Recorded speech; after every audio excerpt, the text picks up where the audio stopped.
Assalamualaikum warahmatullahi wabarakatuh. Perkenalkan, nama saya Widya Wijahaska selaku moderator yang akan memimpin jalannya presentasi. Pada slide kedua ini terdapat nama-nama kelompok 1. Apa sih itu agen biologi? Dalam biologi atau agen biologis adalah sesuatu yang dapat menyebabkan suatu proses biologis, terutama penyakit, infeksi, atau perubahan pada makhluk hidup. Agen ini biasa berupa organisme hidup, zat tertentu, atau faktor dari lingkungan yang dapat memengaruhi tubuh makhluk hidup. Contohnya, baik di sini contoh pertama adalah bakteri seperti Mycobacterium tuberculosis yang menyebabkan TBC. Yang kedua, virus seperti virus influenza yang menyebabkan flu. Yang ketiga yaitu jamur seperti Candida albicans yang bisa menyebabkan jamur. Yang keempat yaitu parasit seperti Plasmodium yang menyebabkan malaria. Baik, selanjutnya saya akan membahas tentang karakteristik agen biologi. Karakteristik agen biologi adalah sifat-sifat yang dimiliki oleh agen biologi yang membuatnya dapat menimbulkan gangguan pada tubuh manusia. Yang pertama adalah infektivitas, yaitu kemampuan agen biologi untuk masuk ke dalam tubuh menyebabkan infeksi. Semakin tinggi infektivitasnya, semakin mudah agen tersebut menyerang tubuh. Yang kedua adalah patogenesis, yaitu kemampuan agen biologi untuk menyebabkan penyakit setelah masuk ke dalam tubuh. Artinya agen tersebut tidak hanya masuk tetapi juga menimbulkan gangguan kesehatan.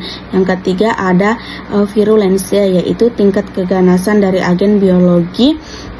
Ada agen yang hanya menimbulkan gejala ringan, tetapi ada juga agen yang menyebabkan penyakit berat. Yang keempat adalah transmisibilitas, yaitu kemampuan agen biologi untuk menular atau menyebar dari satu orang ke orang lain baik melalui udara, makanan, air, minuman maupun media lainnya.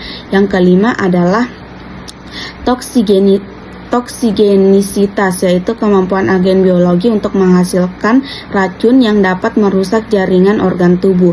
Yang keenam ada stabilitas, yaitu kemampuan agen biologi untuk bertahan hidup di lingkungan seperti di udara, air, tanah maupun permukaan benda.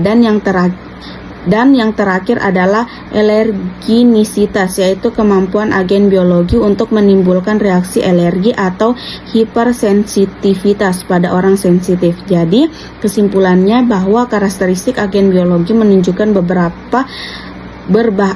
seberapa berbahaya agen tersebut baik dari kemampuan menginfeksi, menyebabkan penyakit, menular, menghasilkan racun, bertahan di lingkungan maupun memicu alergi. Perkenalkan, nama saya Nela Asila Alifa dengan NIM J1A125168. Sini saya akan menjelaskan mengenai jenis-jenis agen biologi. Yang pertama adalah bakteri. Bakteri merupakan organisme sel tunggal mandiri yang menyerang tubuh dengan cara bereproduksi secara cepat dan melepaskan toksin atau racun yang dapat merusak jaringan atau organ. Infeksinya bersifat spesifik pada lokasi tertentu.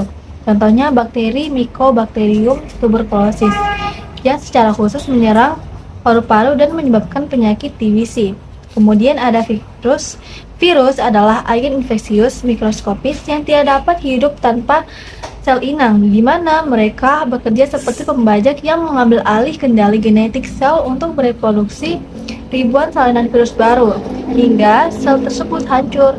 Karena mekanisme hidupnya yang bergantung pada inang, infeksi virus seperti COVID-19 lebih efektif dicegah melalui vaksinasi daripada diobati dengan obat biasa. Kemudian ada jamur atau fungi. Jamur merupakan mikroorganisme seperti ragi dan kapang yang berkembang biak melalui spora di lingkungan lembab. Biasanya menginfeksi area luar seperti kulit dan kuku. Namun pada kondisi imun yang lemah, jamur dapat menyusup ke dalam organ tubuh dan pengobatannya cenderung memakan waktu yang lama karena struktur sel jamur yang lebih kompleks. Kemudian ada parasit. Parasit merupakan organisme yang hidup sepenuhnya bergantung pada inang dengan mencuri nutrisi dan energi secara sepihak, mulai dari organisme bersatu penyebab malaria hingga cacing usus yang besar. Keberadaannya dapat memicu malnutrisi, kerusakan organ secara perlahan, serta penurunan stamina yang signifikan akibat cadangan energi yang terus-menerus diambil oleh parasit. Dan yang terakhir ada rickettsia. Rickettsia adalah bakteri unik yang hidup di dalam sel layaknya virus dan umumnya menular ke manusia melalui vektor serangga seperti kutu atau tungau. Bukan melalui kontak langsung antara manusia. Infeksi ini biasanya menyerang pembuluh darah kecil yang ditandai dengan gejala demam tinggi dan ruam pada kulit, seperti pada kasus penyakit tipes. Perkenalkan, nama saya Wulan Sri Astuti dengan NIM C1A12534. Di sini saya akan menjelaskan tentang sumber agen biologi secara alami dan buatan. Agen biologi selalu ada di sekitar kita. Sebagian tidak berbahaya, tapi sebagian bisa menyebabkan penyakit. Mereka mudah berkembang di tempat kotor, lembab, dan tidak sehat. Agen yang pertama yaitu bakteri. Sumber alami bakteri yang pertama yaitu tanah. Banyak bakteri hidup di tanah karena di sana ada sisa makhluk hidup yang membusuk. Sebagian bakteri membantu penguraian, tapi ada juga bakteri yang bisa menyebabkan penyakit. Yang kedua yaitu air. Air yang tidak bersih, misalnya air sungai atau air yang tercemar, bisa mengandung bakteri berbahaya masuk ke tubuh saat diminum. Yang ketiga yaitu udara. Bakteri bisa ikut terbawa debu atau percikan air, misalnya saat orang batuk atau bersin. Yang keempat yaitu tubuh manusia atau hewan. Tubuh kita memang punya bakteri. Ada yang baik seperti membantu pencernaan, tapi kalau jumlah tidak seimbang bisa jadi penyebab penyakit. Sumber buatan manusia. Yang pertama yaitu makanan kotor atau tidak higienis. Makanan yang tidak dimasak atau disimpan dengan benar bisa jadi tempat berkembangnya bakteri. Yang kedua yaitu tidak mencuci tangan. Tangan yang kotor bisa membawa bakteri ke mulut, mata, atau luka. Yang ketiga yaitu lingkungan tidak bersih. Sampah atau kotoran membuat bakteri berkembang lebih cepat. Agen yang kedua yaitu virus. Sumber alaminya yaitu manusia yang terinfeksi. Yang pertama, manusia yang terinfeksi. Virus hanya bisa hidup di tubuh makhluk hidup. Jadi orang yang sakit bisa menularkan virus ke orang lain. Yang kedua yaitu hewan, zoonosis. Beberapa virus berasal dari hewan dan bisa pindah ke manusia, contohnya seperti flu burung. Sumber buatan manusia. Kontak yang pertama yaitu kontak dekat, seperti berjabat tangan, berbicara terlalu dekat, atau terkena percikan batuk bisa menularkan virus. Yang kedua yaitu tidak menjaga kesehatan. Jika tubuh lemah atau kurang tidur atau kurang makan bergizi, virus lebih mudah menyerang. Yang ketiga yaitu lingkungan padat dan tidak sehat. Tempat ramai atau kurang ventilasi membuat virus cepat menyebar. Agen yang ketiga yaitu jamur. Sumber alaminya yaitu yang pertama tanah. Jamur tumbuh dari sisa makhluk hidup yang membusuk di tanah. Yang kedua yaitu udara lembab. Jamur menyukai tempat basah dan lembab, sehingga mudah menyebar lewat udara di tempat seperti itu. Sumber buatan manusia. Yang pertama yaitu ruangan lembab. Kamar mandi, dinding basah, atau ruangan yang jarang terkena matahari bisa jadi tempat tumbuh jamur. Yang kedua yaitu kebersihan tubuh yang kurang. Kulit yang lembab, misalnya jarang mandi atau pakaian basah, bisa menyebabkan jamur tumbuh di tubuh. Agen yang keempat yaitu parasit. Sumber alaminya yaitu tanah. Parasit seperti cacing bisa hidup di tanah dan masuk ke tubuh lewat kaki atau makanan. Agen yang kedua yaitu air. Air yang kotor bisa mengandung parasit yang masuk saat diminum atau digunakan untuk mandi. Yang ketiga yaitu hewan. Beberapa parasit hidup di hewan dan bisa menular ke manusia. Sumber buatan manusia. Lingkungan yang kotor, tempat kotor, mudah parasit berkembang. Yang kedua yaitu air yang tergenang. Air yang tidak mengalir bisa jadi tempat hidup parasit. Yang ketiga yaitu tidak menjaga kebersihan. Tidak mencuci tangan atau makan makanan kotor membuat parasit masuk ke tubuh. paparan agen biologi. Jalur paparan agen biologi merupakan cara masuknya mikroorganisme ke dalam tubuh manusia hingga dapat menimbulkan gangguan kesehatan. Secara umum terdapat beberapa jalur utama yang perlu dipahami. Yang pertama, melalui inhalasi atau saluran pernapasan.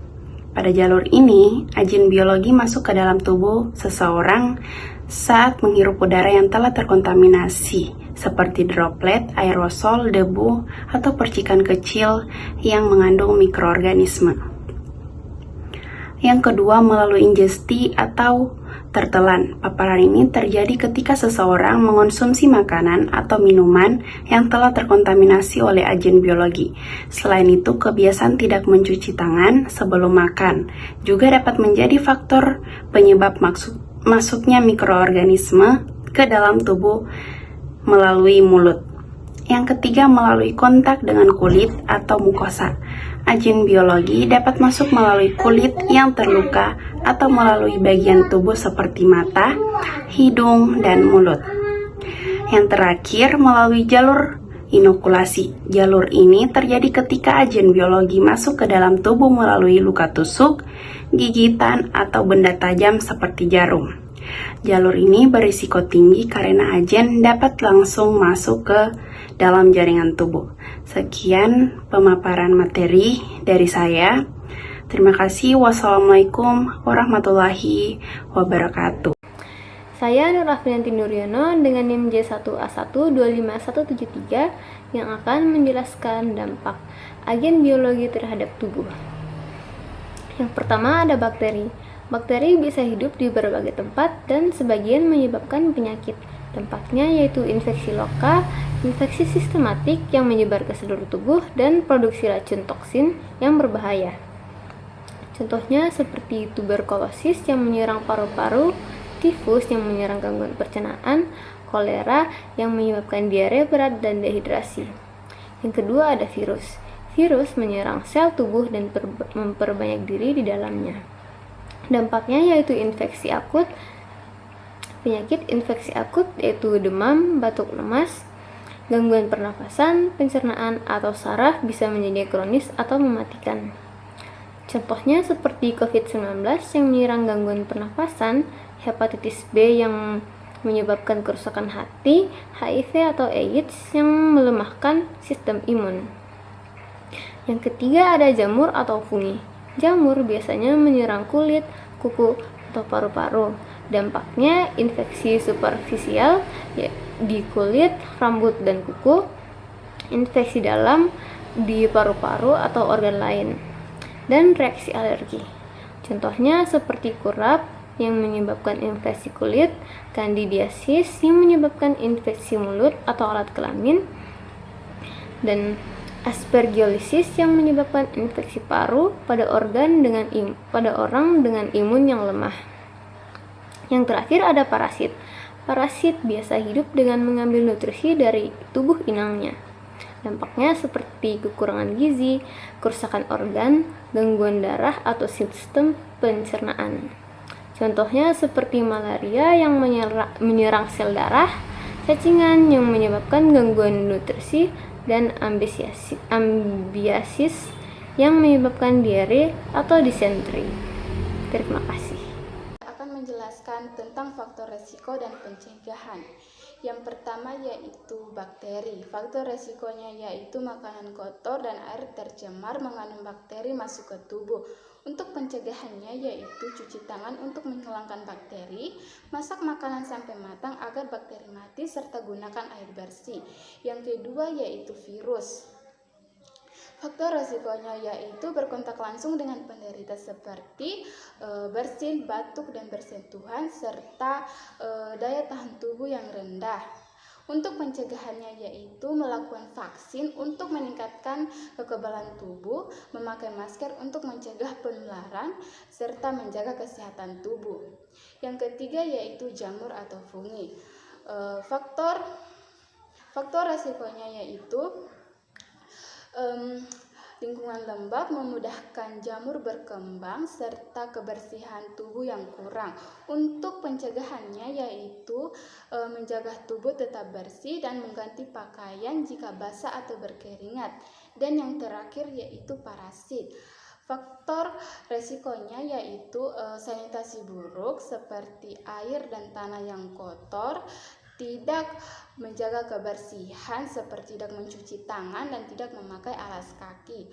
Untuk pencegahannya yaitu mencuci tangan sebelum makan, memakai alas kaki untuk mencegah masuknya parasit dan menjaga kebersihan lingkungan. Assalamualaikum warahmatullahi wabarakatuh. Perkenalkan, nama saya Inar Putri dengan NIM J1A125267. Pada kesempatan kali ini, saya akan membahas tentang studi kasus agen biologi. Kasusnya yaitu penderita asma yang kambuh karena AC mobilnya yang berjamur. Agen biologinya adalah Aspergillus niger atau yang sering ditemukan di permukaan yang lembab dan juga berdebu. Kronologinya adalah seorang wanita dengan riwayat asma rutin menyalakan AC mobil tanpa pernah membersihkan filter dan ventilasi AC-nya. Kemudian di dalam saluran AC tersebut tumbuh koloni jamur Aspergillus karena kelembapan yang tinggi dan sisa-sisa debu organik sehingga dapat menimbulkan jamur Aspergillus tersebut. Kemudian saat AC dinyalakan, spora jamur terhembus ke kabin mobil dan terhirup. Nah, dalam perjalanan seorang wanita tersebut selama 30 menit, ia mulai merasakan batuk, sesak, dan dadanya terasa berat. Assalamualaikum warahmatullahi wabarakatuh. Perkenalkan, nama saya Wade Anggun dengan ujung NIM 079 dari kelas reguler F. Jadi di sini saya akan membahas mengenai studi kasus agen biologi. Jadi yang pertama itu saya akan membahas mengenai dampaknya. Pada kasus ini, paparan spora jamur dapat menyebabkan serangan asma akut. Hal ini terjadi karena tubuh bereaksi alergi terhadap spora yang masuk ke saluran pernapasan. Akibatnya, penderita mengalami sesak napas, batuk, dan juga bunyi yang mengi. Namun, pada kondisi ini tidak terjadi infeksi paru karena sistem imun tubuh masih mampu melindungi. Selanjutnya, di sini saya akan membahas mengenai penanganannya. Penanganan awal yang dapat dilakukan adalah menggunakan inhaler salbutamol untuk membantu melegakan saluran pernapasan. Jika kondisi sesak napas tidak membaik, maka perlunya pasien itu dibawa ke UGD untuk mendapatkan penanganan yang lebih lanjut seperti pemberian oksigen dan obat kortikosteroid melalui infus untuk mengurangi pandangan. Selanjutnya, saya akan membahas mengenai pencegahannya. Jadi pencegahan yang dapat dilakukan itu dengan menjaga kebersihan lingkungan, seperti rutin membersihkan filter AC setiap hingga 3-6 bulan. Selain itu, sebelum menyalakan AC, sebaiknya membuka jendela terlebih dahulu agar udara kotor itu keluar. Bagi penderita asma, dianjurkan menggunakan masker jika berada di lingkungan yang berdebu atau lembab. Jadi dapat disimpulkan bahwa spora jamur sebagai agen biologi dapat memicu gangguan pernapasan, khususnya asma. Namun dapat dikendalikan dengan penanganan dan pencegahan yang tepat. Sekian dari saya. Perkenalkan, saya Yuliarsin dengan NIM J1A125088 akan melanjutkan pembahasan mengenai langkah-langkah umum pencegahan agen biologi. Yang pertama yaitu menjaga kebersihan diri, seperti rajin mencuci tangan agar kuman tidak mudah masuk ke dalam tubuh. Yang kedua yaitu sanitasi lingkungan, karena dengan lingkungan yang bersih dapat mencegah berkembangnya agen penyakit. Yang ketiga yaitu vaksinasi, untuk meningkatkan kekebalan tubuh. Yang keempat, edukasi masyarakat agar masyarakat mengetahui cara penularan dan pencegahan agen penyakit. Dan yang terakhir yaitu pengendalian vektor seperti nyamuk dan lalat yang dapat menyebabkan penyakit. Sekian dari saya, penjelasan selanjutnya akan dilanjutkan oleh rekan saya. Langkah pencegahan pada setiap agen biologi. Yang pertama, pada infeksi bakteri. Pencegahan utamanya berfokus pada kebersihan dan sanitasi. Yang pertama, menjaga kebersihan diri seperti mencuci tangan dengan sabun secara rutin untuk mencegah masuknya bakteri ke tubuh. Yang kedua, memastikan makanan dimasak hingga matang, karena bakteri sering terdapat pada makanan mentah atau kurang matang. Yang ketiga, menggunakan air bersih yang sudah dimasak atau disaring untuk menghindari kontaminasi. Yang keempat, merawat dan menutup luka agar tidak terjadi pintu masuk bakteri. Yang kelima, melakukan vaksinasi tertentu seperti TBC atau tetanus sebagai pelindung tambahan. Dan yang terakhir yaitu menghindari berbagai barang pribadi seperti handuk atau alat makanan untuk mencegah penularan. Yang kedua, pada infeksi virus, pencegahan lebih menekankan pada pengurangan kontak dan meningkatkan daya tahan tubuh. Yang pertama, mencuci tangan dan menjaga kebersihan, terutama setelah kontak dengan orang sakit. Yang kedua, vaksinasi merupakan cara paling efektif untuk mencegah penyakit virus seperti influenza dan COVID-19. Yang ketiga, menggunakan masker pada situasi tertentu seperti saat wabah atau di tempat ramai. Yang keempat, menjaga jarak dan menerapkan etika batuk dengan menggunakan mulut saat batuk atau bersin. Yang kelima, menghindari kontak langsung dengan orang yang terinfeksi.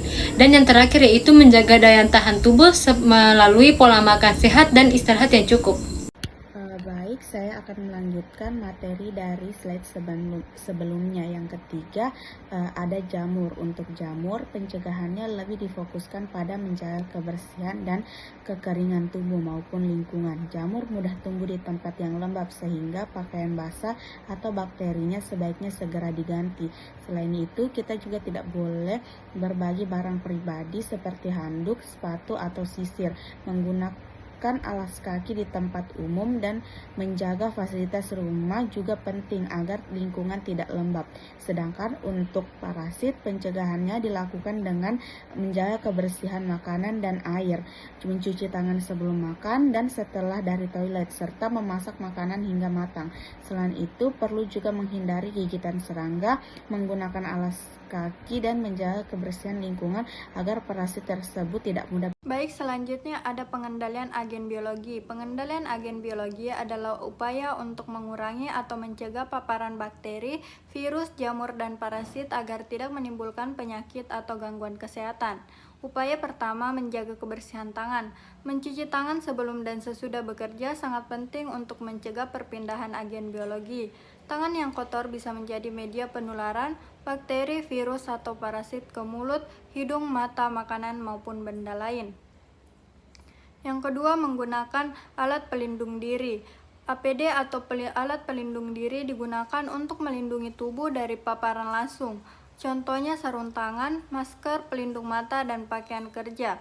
Penggunaan APD harus disesuaikan dengan jenis resiko yang dihadapi. Upaya yang ketiga adalah menerapkan SOP kerja aman. SOP kerja aman diperlukan agar setiap orang bekerja sesuai dengan aturan yang benar.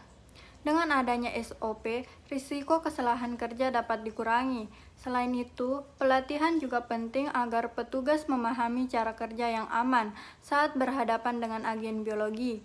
Upaya yang keempat, melakukan vaksinasi. Vaksinasi merupakan salah satu cara pencegahan agar tubuh memiliki perlindungan terhadap penyakit tertentu. Vaksin sangat penting terutama bagi orang yang bekerja di lingkungan berisiko tinggi, seperti rumah sakit, laboratorium, atau tempat umum. Upaya yang kelima, menjaga kebersihan lingkungan. Lingkungan yang bersih dapat mengurangi pertumbuhan dan penyebaran agen biologi.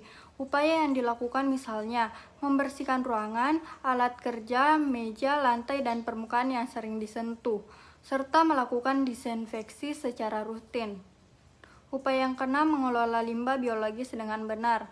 Limbah biologis seperti tisu bekas, alat medis bekas, sampel cairan tubuh, atau bahan terkontaminasi harus dibuang dengan benar. Pengelolaan limbah yang salah dapat menyebabkan penularan penyakit kepada orang lain dan mencemari lingkungan. Dan yang ketujuh, membatasi paparan langsung. Paparan langsung dapat dikurangi dengan cara isolasi, ventilasi yang baik, dan pembatasan akses ke area berisiko. Tujuannya agar agen biologi tidak mudah menyebar ke banyak orang. Sekian dari saya. Ya baik, jadi kesimpulannya adalah agen biologi adalah mikroorganisme seperti bakteri, virus, jamur, dan parasit yang dapat menimbulkan gangguan kesehatan pada manusia. Paparan agen biologi dapat terjadi melalui udara, makanan, kontak langsung, atau luka pada tubuh. Dampaknya bisa berupa infeksi, alergi, gangguan organ, hingga penyakit serius. Oleh karena itu, pencegahan sangat penting dilakukan melalui menjaga kebersihan diri, sanitasi lingkungan, vaksinasi, edukasi, dan pengendalian yang tepat agar resiko paparan agen biologi dapat dikurangi. Baik, terima kasih. Demikian presentasi dari kelompok kami, lebih dan kurangnya mohon dimaafkan. Kami akhiri dengan wabillahi taufiq wal hidayah. Wassalamualaikum warahmatullahi wabarakatuh.